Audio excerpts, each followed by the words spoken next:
और यहाँ चुनाव के बाद भी मध्य प्रदेश में कांग्रेस की मुश्किलें कम होने का नाम नहीं ले रही हैं। एक तरफ चुनाव के नतीजों के बाद की उठापटक की चुनौती है, तो वहीं बीते कई दिनों से थमा दल बल का शोर भी अब फिर से उठ गया है। अब पार्टी के एक अल्पसंख्यक पदाधिकारी ने इस्तीफा दे दिया है, तो साथ ही कई गंभीर आरोप भी लगाए हैं। देखिए रिपोर्ट। भी कम होने का नाम नहीं ले रही मुश्किलें। पार्टी से नेताओं का मोह भंग। बुजुर्गों के बाद अब युवा नेतृत्व से युवा भी नाराज। महिला सम्मान, कार्यकर्ता सम्मान की कांग्रेस में नहीं कोई जगह। मुस्लिम तुष्टीकरण की राजनीति कर रही है एमपी में कांग्रेस। मध्य प्रदेश कांग्रेस के मुस्लिम नेताओं का पार्टी से मोह भंग होता हुआ नजर आ रहा है। कांग्रेस अल्पसंख्यक नेता अलमास सलीम ने पार्टी पर गंभीर आरोप लगाते हुए पद और पार्टी दोनों से ही इस्तीफा दे दिया था। अलमास सलीम ने पीसीसी चीफ जीतू पटवारी को त्याग पत्र लिखते हुए कहा कि कांग्रेस पार्टी पर मुस्लिम तुष्टीकरण और नेतृत्व पर उपेक्षा जैसे गंभीर आरोप लगाए। पहले सुनते हैं कि क्या कहा इस्तीफा के बाद अलमास सलीम ने। मध्य प्रदेश में लोकसभा चुनाव खत्म हो गए हैं, लेकिन कांग्रेस पार्टी से नेताओं का मोह भंग जो है अभी भी जारी है। इस समय हमारे साथ अगर बात की जाए तो अलमास सलीम मौजूद हैं, जो इस्तीफा दे चुके हैं कांग्रेस से, और अब इस्तीफा देने से पहले कांग्रेस के वॉर रूम के सह प्रभारी थे, उन्हीं से बात करेंगे। अलमास जी, क्या कारण रहा, क्योंकि वॉर रूम लोकसभा चुनाव में महत्वपूर्ण दायित्व था और चुनाव खत्म होते ही आपने इस्तीफा दे दिया? देखिए, कांग्रेस पार्टी में मैंने सिर्फ वॉर रूम से इस्तीफा नहीं दिया, उसके पद से इस्तीफा नहीं दिया, बल्कि मैंने कांग्रेस की प्राथमिक सदस्यता से इस्तीफा दे दिया है। और आज मुझे बड़े भारी मन के साथ ये कहना पड़ रहा है कि जो 40 साल का एसोसिएशन था मेरे पिता के समय से कांग्रेस पार्टी के साथ, आज वो मुझे अंत करना पड़ रहा है, उसको खत्म करना पड़ रहा है। उसका एक सबसे बड़ा कारण रहा अपमान, बेइज्जती। कांग्रेस पार्टी के पास देने के लिए कुछ नहीं है। कांग्रेस पार्टी के पास देने के लिए सिर्फ एक ही चीज है, वो सम्मान। कोई कांग्रेस पार्टी सरकार में तो है नहीं जो मैं उससे लाभ ले लूंगा या कार्यकर्ता लाभ ले लेंगे। कांग्रेस पार्टी कोई पैसा तो दे नहीं सकती, कोई कंपनी तो है नहीं। तो कांग्रेस पार्टी एक ही चीज दे सकती है, अपने कार्यकर्ता को सम्मान, और वो भी देने में वो विफल रही है। जिस तरीके से ग्रास रूट लेवल के कार्यकर्ताओं के साथ उनकी उपेक्षा हो रही है, महिलाओं के साथ महिलाओं के साथ जो उपेक्षा की कांग्रेस पार्टी ने, जो मुसलमानों के साथ उपेक्षा की, ये सारे कारण बनते हैं कांग्रेस पार्टी से आज इस्तीफा देने के लिए।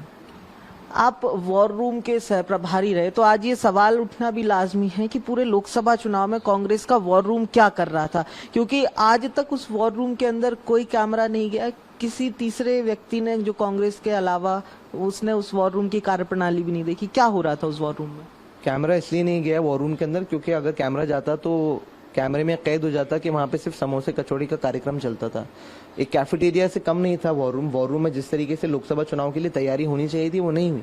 देखिए, वॉर रूम के अंदर सिर्फ इसी तरह की चीजें चलती थी, समोसे कचौड़ी खाने का प्रोग्राम चलता था, लेकिन वॉर रूम के अंदर जिस तरीके से मेहनत होनी चाहिए थी। श्री जीतू पटवारी जी प्रदेश अध्यक्ष बनने के बाद से कितनी बार प्रदेश कार्यालय आए। वे अपना कार्यालय अपने बंगले से चलाते हैं, प्रदेश कार्यालय से नहीं चलाते। कार्यकारिणी भंग करने के बाद कार्यकारिणी की घोषणा नहीं हुई। लोकसभा चुनाव के अंदर सिर्फ महिलाओं से, युवाओं से, मुसलमानों से और अन्य वर्ग के लोगों से सिर्फ उनसे झंडे, बैनर, पोस्टर उठाने की जो है वो काम करवाया गया है, उनका सिर्फ इस्तेमाल किया गया है। तो ये थे हमारे साथ कांग्रेस के वॉर रूम से इस्तीफा दे चुके सह प्रभारी अलमास सलीम। साफ तौर पर अगर बात की जाए तो बीजेपी में जाने से कोई परहेज नहीं, जहां पर भी सेवा करने का मौका मिलेगा वहां सेवा की जाएगी। और कांग्रेस पार्टी पर कई गंभीर आरोप लगाए हैं, खासतौर पर प्रदेश अध्यक्ष जीतू पटवारी नेताओं का अपमान कर रहे हैं। ये बड़ा आरोप जो है अपने इस्तीफे के बाद अलमास सलीम ने लगाया।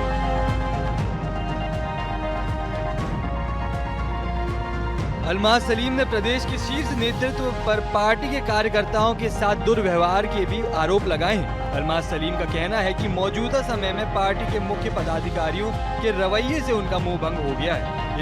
इशारों में उन्होंने पीसीसी चीफ जीतू पटवारी पर भी हमला बोला। लोकसभा चुनाव के दौरान कांग्रेस पार्टी को कई बड़े झटके लगे।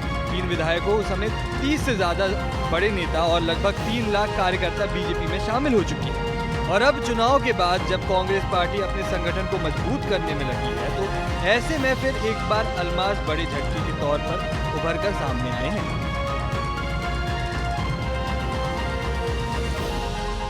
अलमास जी पार्टी उन्हें त्यागपत्र दिया है, वो भी हमारे वॉर रूम के हिस्सा थे अभी, और पिछले काफ़ी टाइम से मैं उपस्थित नहीं थे, वो तो मैंने भी नहीं देखा कि थे कि नहीं थे, लेकिन उनका अपना कुछ व्यक्तिगत कारण होगा, उनकी आगे की अपनी कोई अपेक्षा होगी कि उनको राजनीति में भविष्य जो आदमी सोचता है थोड़ा सा हम आज मुझ जैसा एक कार्यकर्ता पिछले 25 साल से यहाँ पर है, मैं एनएसयूआई से कार्य कर रहा हूँ लगातार, मैं कांग्रेस के लिए अपना जीवन समर्पित करना चाहता हूँ, लेकिन अलमास के दिल में कुछ ना कुछ होगा, अलग क्रिएटिविटी होगी या किसी और पार्टी में जाने की उसको इच्छा होगी, वो खुद जानते होंगे। मुसलमानों को वोट बैंक समझते हैं। देखिए, ये जो अभियान है ये तो चलता ही रहेगा, क्योंकि ये तय होता है विपक्षी दलों से। अगर विपक्षी दल के लोग छोड़ के आएंगे, जब तक जीतू पटवारी जी कांग्रेस में हैं, अध्यक्ष हैं, निसंदेह आप देखिए वहाँ कांग्रेस का हल्का खाली होता रहेगा, असफल पटवारी सिद्ध होंगे।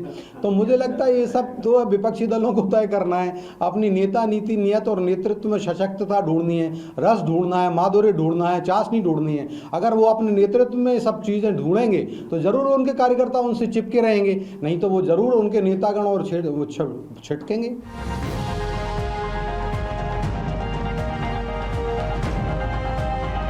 अलमास सलीम बेशक प्रदेश के राजनीतिक ध्रुव का कोई बहुत बड़ा चमकता तारा नहीं है, बेशक राजनीति में उनके जाने या रहने से कोई बहुत बड़ा फर्क नहीं पड़ेगा, लेकिन अभी तक संघर्ष कांग्रेस पार्टी में वरिष्ठ बनाम युवा की दिखाई दे रही थी। लेकिन अलमास, जो कि चुनाव में पार्टी के सबसे अहम जिम्मेदार पदों में से एक और वॉर रूम में जिम्मेदारी संभाल रहे थे, उन पर पार्टी के युवा चेहरों में भी शुमार थे। तो ऐसे में ये सवाल अब प्रदेश की राजनीति में उठने लगे हैं कि क्या जीतू का नेतृत्व पार्टी की कमान नहीं संभाल पा रहा।